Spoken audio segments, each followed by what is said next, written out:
सिंधुदुर्ग जिल्ह्यासह इतर जिल्ह्यातील ताज्या घडामोडी पाहण्यासाठी सिंधुदुर्ग 24 तासला सबस्क्राइब करा आणि बेल आयकॉनवर क्लिक करा। सिंधुदुर्ग 24 तास सदैव तुमच्या सोबत। पुढील बातमी पाहणार आहोत विस्ताराने। कणकवली नगरपंचायतच्या नगराध्यक्ष पदाचे भाजप उमेदवार समीर नलावडे आणि शहर विकास आघाडीचे नगराध्यक्ष पद उमेदवार संदेश पारकर आपल्या पॅनलसह मतमोजणी केंद्रावर दाखल झाले आहेत।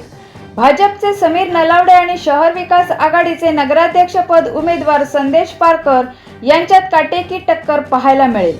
निवडणूक प्रचार काळात नलावडे पारकर यांच्यात जोरदार आरोप प्रत्यारोप झाले होते, तर राणे बंधूंसाठी ही निवडणूक महत्त्वाची मानली जात आहे।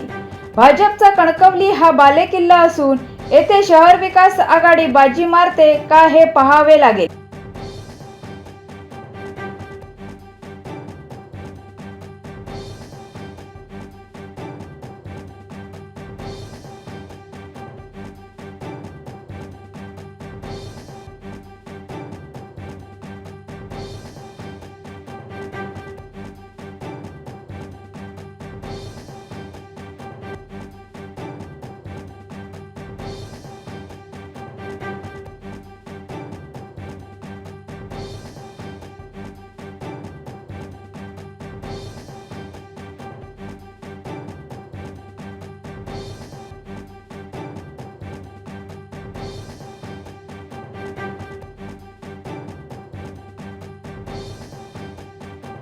सिंधुदुर्ग जिल्ह्यासह इतर जिल्ह्यातील ताज्या घडामोडी पाहण्यासाठी सिंधुदुर्ग 24 तासला सबस्क्राइब करा आणि बेल आयकॉनवर क्लिक करा। सिंधुदुर्ग 24 तास सदैव तुमच्या सोबत।